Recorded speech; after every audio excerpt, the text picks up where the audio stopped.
Watch this full series at the links in the description below and subscribe to our YouTube channel to watch new mental health videos every week. You've definitely been asked this question, are you an introvert or are you an extrovert? Leave a comment below letting us know what you are and if you like the classification of being an introvert or being an extrovert.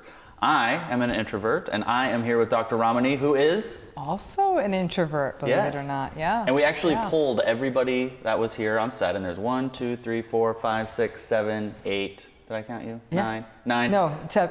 There's 8 of us. Out of 8 of us, 7 are introverts. Are identifying as introverts, yeah. Yeah. Mm-hmm. Now, I think most people think if you had to choose, extrovert would be the one to choose. They're better, that's like the desirable one. They're more popular, yeah. But is that true? Is it more desirable to be an extrovert Are than an extroverts introvert? better than introverts? Well, I certainly hope not, just to protect my own ego. Yeah. I think that introverts have gotten a really, really bad brand and a bad label, and I think a lot of that's societally driven. A graduate student of mine, Irene Hernandez, who works very closely with me on a variety of projects, she's the one who sort of awokened me to the power of introversion in a really eloquent way, and has really talked to me, and her thesis is really on the strengths of introversion. So reading the literature review that she did as her project was amazing, and then it pushed me to say, yes, this is exactly right. So it's amazing how much society has made it seem like if you're not the life of the party, then I'm not inviting you to my party kind of thing. Yeah. And yet there's so many strengths and gifts that introverts bring to the table, and I don't think we as a society understand what they are, and I think that they really bear further attention, because I'm guessing actually a lot of our MedCircle viewers are introverts and know exactly what we're talking about when we bring this up. Let us know if you are. I'd be fascinated to read your comments and hear about your experiences as an introvert. And Irene is here with us today, so shout out to Irene, who's provided a lot of, and all the dog hair I just waved everywhere, but who has given us a lot of insight into this. And there was a moment in the series that you really credited to Irene, this great line that kind of summed up introversion and how it relates to anxiety. And I want to share that with our viewers right now. So take a look at this part of our series. Now, how does an introvert compare to someone with social anxiety? Okay, so Irene told me something brilliant. This is how. And in case someone skipped our first session. Yes, I will. So my graduate student and assistant and introvert expert extraordinaire, Irene Hernandez, taught me this beautiful way of remembering it. I want to give her credit because it's lovely. It's introversion is your way, social anxiety is in your way. And wait, say it again though. Introversion is your way. Is your way, yeah. Social anxiety is in your way. Got it. Okay? Got it. So introversion is simply who you are. Yeah. A person with introversion may not necessarily be socially anxious. Social anxiety is characterized by almost a fear of being criticized, ridiculed, or looking foolish in a social situation, and it's a real concern with being scrutinized. Now, that's not to say your average bear who's an introvert wants to get up and talk in front of 1,000 people. That's in fact where you and I, who are both introverts, maybe a little bit of an anomaly. But the fact is, though, that they are not, if they go and they're with a group of people, they're not sitting there the whole time wondering, do people dislike me? Now, is it possible for an introvert to be socially anxious?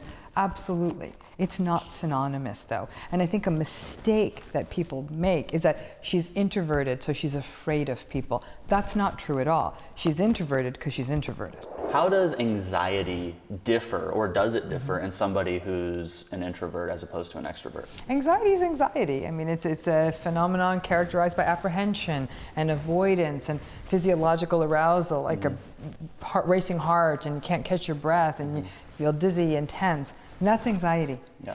Now, introverts may be more prone to anxiety because they tend to be higher in a trait called neuroticism. So yeah, you might see more anxiety in them, but once the anxiety is presenting, it may be that people who are introverted may go to different sources and different kinds of solutions for it, but the experience is going to be similar for introverts and extroverts. Yeah. But introverts do come with a lot of strengths Oh, that are heck unique yeah. to them. In the research and the thesis, what have the findings found? Lots of interesting findings. First of all, introverts can actually make really great workers on teams, especially when you need someone to just sort of dial down and get the work done. And you know how people like, they get bored sitting in a room? They make wonderful students. They really do, because being a student is a very introverted process. You sit, you study, you read. They make wonderful writers, artists, creatives, where you really do need to be sort of in a space by yourself for a while and work. So in that way, I think every time you pick up a book, you probably need to thank an introvert for that. You know, so because they wrote it. They wrote it. They were the ones who were willing to sort of lock into a room. I'm laughing because when I first met the producer at MedCircle, Bridget, I told her my favorite thing to do is, she's an introvert too, and my favorite thing to do is to sit. And she goes, I'm going to take it one step further and say that my favorite thing to do is settle in. Yes. And I go, you're so right. Like to settle in with a book or a TV show and just like have that. I go, that is such an introvert thing. Oh, yeah. It's so great. So if you like settling, let's make settling in a thing. It needs to be a thing, I feel like. Yeah, well, it is a thing. It is a thing. Saturday night in my house. So, yes, exactly. Yeah, it's a thing. And Tuesday night and Wednesday Tuesday night and yeah. as many nights. Okay, so what other strengths do introverts have? The other thing we don't think about is that they're actually wonderful leaders. We often think of the leader as the grandiose extroverted person, but actually introverts are leaders that are often very tuned in to the people who work with them. They actually listen to their constituency, to their stakeholders, and they can lead from a place of knowing who they're leading, because it doesn't have to be all brass bands. So we always assume they're an introvert, they don't want to lead. They can be actually very, very good leaders, so we underestimate them in that space. Introverts are also wonderful friends. You know, whether it's as your sibling or your friend, they tend to be, again, their social networks tend to be a lot smaller, but they also tend to be characterized by more depth. And the conversations go deeper, the connection goes deeper. Listen, it's a numbers game. Extroverts have more people in their social network. You know, I mean, you can only give so much to each of those folks, but for the introverts, relationships do matter. This whole idea that introverts don't care about other people, that's an absolute, that's an inaccuracy. Yeah. They do care about people, and they give they're a lot to those people. They're wonderful listeners, you know, because they don't need the constant, as much attention from other people in the same way. They'll actually listen, and they'll listen with a really compassionate, attuned ear more than anything. That they're listening. They actually want to listen to you, and they don't feel this need that no, me. The attention needs to be on me. Yeah. There's an interesting little wrinkle on introverts that I think bears mentioning, which is they have what we call low reward sensitivity. And when you have low reward sensitivity, what that means is you don't need lots of rewarding things happening in your life, meaning you don't need to be like in Vegas with slot machines and excitement, and you don't need the excitement that comes from exciting food or drugs and all those things that we need rewards. Like some people, it's almost like they can't even be bothered if there's not lots of excitement and bells and whistles. That's a sort of almost a sensitivity some people have. Like if it's not rewarding, you can't even get them to engage. It's almost like the gamification of everything. Introverts don't need that. They actually are less sensitive to that. So they're operating at a very different level. And in that way, if you're a capitalist, you're not going to like introverts as much, because they don't go for the bells and whistles as much, to be frank with you. So there's again a more quiet kind of issue. You know, there's a quieter kind of a picture that emerges there, because they don't need all that reward, you know, excitement. Well, you gave me such a phenomenal takeaway, aha moment from this class, because I am an introvert who has diagnosed depression since age of 9. And while I prefer to stay home, it's not always because I'm depressed, and rather that's the rarity of the reason. And I want to share that moment from inside the class. So take a look at this. So you will socially isolate in the name of the depression. Yes. But when you're not depressed, you won't socially isolate. That's right. You'll have the same level of social engagement as you did before. That is such a big moment for me and anybody else who's an introvert with depression, I would imagine, because I can recognize the difference between social isolation and just preferring to spend the night by myself. That's right. There's a huge feeling that the difference in feeling. And so if I'm noticing myself on the social isolation point, I think there would be a part of me before this moment that would have said, well, no, that's just because you're an introvert. Yeah. And you're ignoring the red flag. What that is, no, your depression is acting up. That's right. big. It's a big one. That was my big takeaway. And I love that just knowing that is going to change the way I live and enjoy the time I have with myself. What will people get from this series?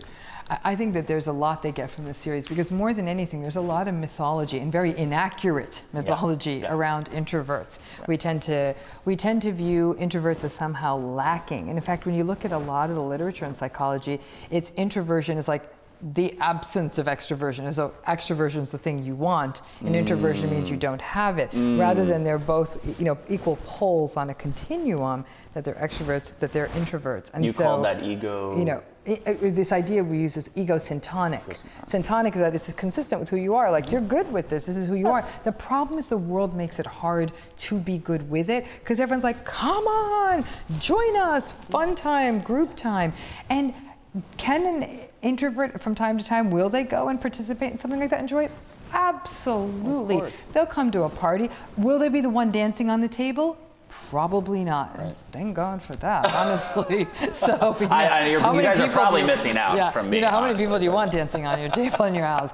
But but they'll enjoy, and they may be the person at the party who comes and is able to have a really cool, intense conversation with you off to the side a little bit. Maybe one of the most memorable things that happens to you at that party. So this idea of the introvert as a hermit, as somebody who is abnormally shy, who's aloof, who's socially uncomfortable, it's not that. Right. It's a preference. And I have to say that, thank goodness we've got them. This is where, like I said, if I were not an introvert, I couldn't write books because I'd be like, after 2 hours, like, where's the people? But that I wouldn't get the work done. So it's been a blessing in my career, but I have to say there was that period of time, and I think when people are young, they feel like, oh, I think I'm supposed to be out in the world more. So, I think that idea of that we have to be very careful in how we think about personality traits and realize that society values some patterns, and we need to make sure we don't get into that sort of pylon of thinking like,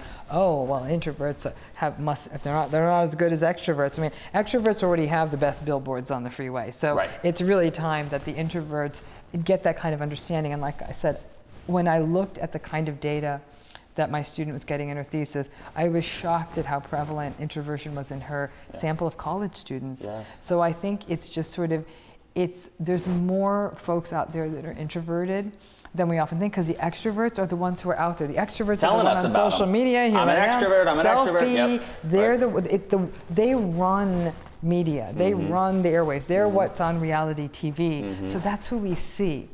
The introverts are the ones who aren't always commanding the attention. Not anymore, though. Not anymore. Look, we got cameras all around on 2 introverts, change it up. But this class, go ahead. Yeah, but I think it's so important for our MedCircle viewers to really see that to get away from this idea that introversion is anything but just a healthy person. That's all it is. It's a healthy person. You have brown eyes, this person has blue eyes, moving forward. And it's for you to be okay. It's for you to be okay with it. This class, though, is not just for introverts. If you are an extrovert and want to learn more about the mind of an introvert, if you want to learn more about depression and anxiety in general, this class is for you. We go through the depression and anxiety factors on what it takes to get that diagnosis, what the symptoms and behaviors look like, how you can prevent, oh my gosh, we didn't even go through into detail for that, the prevention of depression and anxiety in the class is phenomenal. Wonderful, wonderful, wonderful. And of course, we go through treatment as well. It was phenomenal. I appreciate filming this with you. It was so great. I really enjoyed it. But again, it's also a reminder that stress management is actually a big part of all mental health care and mental health prevention. And so that's one of the big tools and takeaways. And whether you're an introvert or you're an extrovert, you may cope with stress differently, and stress may mean different things. But the fact of the matter is, it's such an important thing for us to focus on as individuals, families, workplaces, communities, and the world at large. Absolutely. So parents, adults, anybody who wants to learn more about depression and anxiety, and especially those of us who are introverted, this class is for you. You can learn more about the class at medcircle.com. Dr. Ramani, thank you. Thank you, Kyle. I'm Thanks Kyle again. Kittleson, and remember, whatever you're going through, you got this. Thanks for watching. Check out the links below for more information on how to access this full series, and subscribe to our YouTube channel to watch new mental health videos every week. Did you like what you heard in this video? If you want to ask a MedCircle doctor a question directly, you can learn how by visiting the links in the description below.